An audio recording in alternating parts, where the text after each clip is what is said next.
News Nation's Kelly Meyer just spoke with the president on the phone about these developments. I mean, fervent posts on social media. Kelly, you asked him specifically about all of this breaking news. Share with us the conversation. Yeah. Hey, Marty. So I just got off the phone with the president, and we are here in Las Vegas. We are traveling with him as he makes his way to Arizona today. But he has been posting this stream, as you mentioned, of posts on Truth Social. So I called him and asked and just got right to the point because the posts sound as though this has been agreed to. And when I asked, did Iran agree to the main sticking point here of stopping enriching uranium, which is meaning getting rid of their ability to create these weapons, he said yes. So I said, did they agree to stop enriching uranium? He said they agreed to everything. And then he asked me, are you surprised? So I asked him, are you surprised?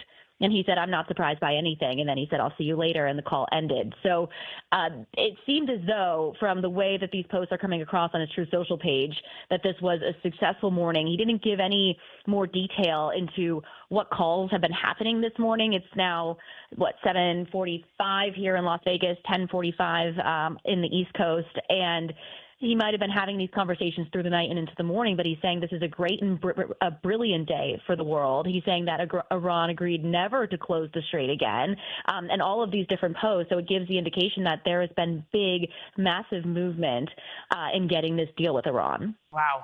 What a development. We'll watch and wait and see if the president then responds in transit. Kelly traveling with the president. Kelly, thank you for jumping on the phone and for sharing that piece of an exchange that you had with the president on all of this a moment ago. As you can see. Did you see where I did a list last week? 17 years in Vietnam and 5 years in Afghanistan and more, much more than that, and all these different places. And I said, we were in there for 2 months.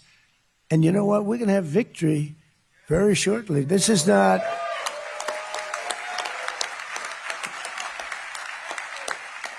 And against a very tough, smart country. These people were fighters.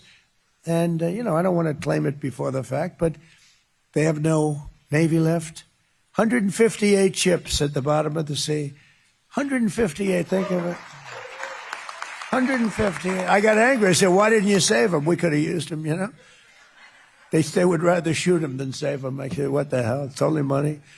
But some of them were good. They had one named the Soleimani. You know what the Soleimani? We took him out. He was the worst, one of the worst terrorists in the history of this country, this world. They killed many of our people. We spend trillions and trillions of dollars on NATO. And when I asked them to get involved on a much smaller situation, which is Hormuz and Iran, they weren't there for us. Remember what I said. They weren't there. None of them. They weren't there.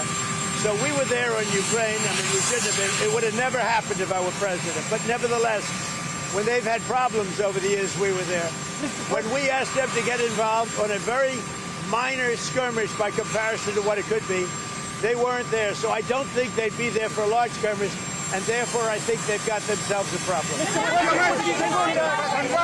He's somebody that needs oil. We don't. He's somebody I get along with very well. He just wrote me a beautiful letter. He wrote you a letter? Yeah, he did. He responded to a letter that I wrote because I had heard that China is giving weapons to, you're seeing it all over the place, to Iran, that China's giving weapons. Did he say he's giving them? Yeah, and I wrote him a letter asking him not to do that. And he wrote me a letter saying that essentially he's not doing that. Iranians want round 2 of peace talks. And the Chinese are begging him to go back to Pakistan because now Beijing starting to feel the heat. 2 Chinese banks received letters from the U.S. Treasury. I'm not going to identify the banks, but we told them that if we can prove that there is Iranian money flowing through your accounts, then we are willing to put on secondary sanctions. Xi Jinping got a bit prickly about the embargo. Now wants the whole war over. Beijing can't buy any more cheap sanctioned Iranian oil, and now every Chinese trade route to the west is controlled by the U.S. Navy. But the Chi-Coms are welcome to buy American, and they already are. The U.S. oil market is open for business, and it is booming. Big oil just had its biggest payday in history. The United States just hit an all-time high all week, exporting 5 million barrels a day. Over 100 tankers are lining up off the Gulf of America to get their frantic little hands on our sweet, sweet crude. And it's not just crude.